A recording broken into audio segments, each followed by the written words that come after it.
She said something yesterday that really pissed me off. And that was, she said, there will be no wokeness here. Oh, yeah. Let me explain something to you. Because without that wokeness, you might not have that job. Yeah. Because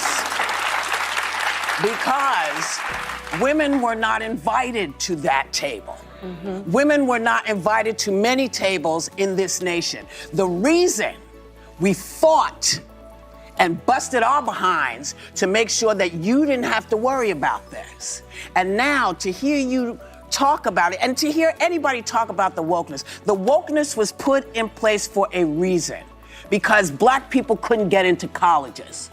Because women could not get into the colleges they wanted to go to. This is all women. What happens when the youngest White House press secretary in U.S. history takes on one of television's most controversial talk shows?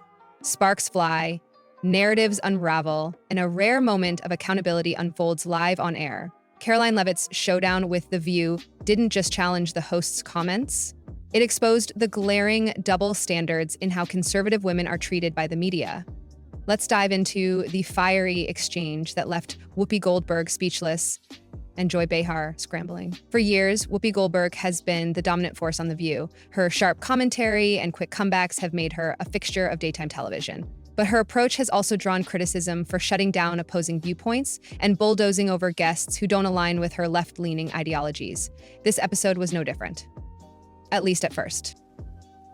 You know, from the beginning of my career, I've always done stuff that I wanted to do. So I got my Grammy for my show, I think. As usual, the show began with smug laughs and nodding heads, all moving in perfect harmony with their agenda.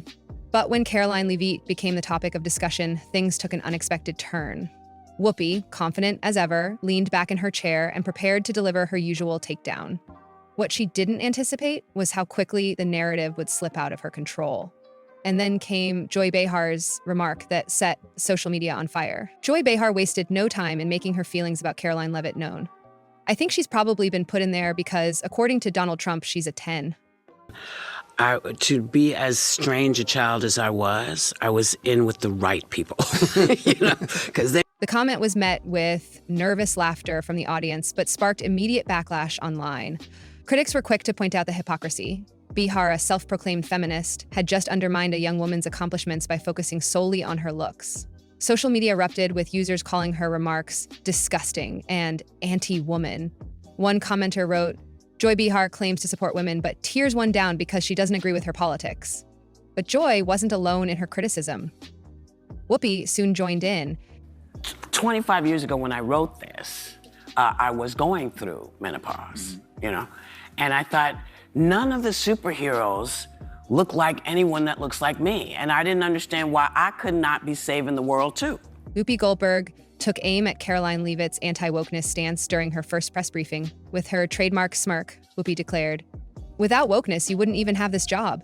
She went on to argue that progressive movements like wokeness paved the way for women like Leavitt to break into positions of power. The audience clapped on cue, but there was an unease in the room. Critics saw Whoopi's comment as condescending and dismissive of Leavitt's qualifications. Oh, okay, and why are the meltdowns always in cars? Now to the cackling witch herself, Joy Behar from The View, whose jealousy is something to behold. Here is her assessment of Trump's new White House press secretary, Karoline Leavitt. I think she's probably been put in there because, according to Donald Trump, she's a 10. You know that's what it is. I want to be clear, though, it's not her first job. It was her first press briefing. She worked in the previous Trump administration. The ever-empowering feminist, Joy herself, everyone. And this is why, of course, she's on The View and not working for the most powerful man in the world, because Karoline would wipe the floor with you bitter banshees any day. Here is Joy objectifying the White House press secretary, saying she only has the job because she's hot. It wasn't just an attack on her policies. It was a direct attempt to undermine her credibility as a professional, but Karoline didn't flinch. While most people might have stumbled under such pointed attacks, Karoline Leavitt remained unshaken. Instead of reacting emotionally or rushing to defend herself, she smiled. A slow and deliberate smile that hinted she was ready to dismantle their arguments piece by piece. Her composure was unnerving for the hosts, who were used to guests fumbling under pressure. With calm confidence, Karoline began laying out facts that couldn't be dismissed with sarcastic remarks or applause lines. And then she flipped the narrative entirely. Off the phone with President Zelensky of Ukraine. His truth is as follows. I just spoke to President Zelensky of Ukraine. As Karoline spoke, the energy in the studio shifted dramatically. Even Joy Behar, who had been laughing moments earlier, shifted uncomfortably in her seat. The audience, typically quick to cheer for the hosts, fell silent as they realized this wasn't going to be a typical segment where opposing views were easily dismissed. Karoline had seized control of the conversation without raising her voice or resorting to personal attacks, a stark contrast to the behavior of her critics. And then she brought out hard-hitting evidence. Karoline didn't just rely on rhetoric. She came armed with facts about government spending under previous administrations that funded questionable woke initiatives. From taxpayer dollars being funneled into gender studies programs abroad to Sesame Street adaptations promoting American social activism globally, she exposed how wokeness had morphed into a political weapon. Rather than a social movement for inclusivity, her arguments were surgical and precise, leaving no room for rebuttal. You know, from the beginning of my career, I've always done stuff that I wanted to do. So I got my Grammy. From Whoopi or Joy. And for once, Whoopi found herself on the defensive. Whoopi Goldberg is rarely caught off guard during debates, but this time was different. As Karoline continued dismantling their arguments with facts and logic, Whoopi struggled to regain control of the conversation. Her usual quick comebacks were nowhere to be found as she shifted uncomfortably in her seat.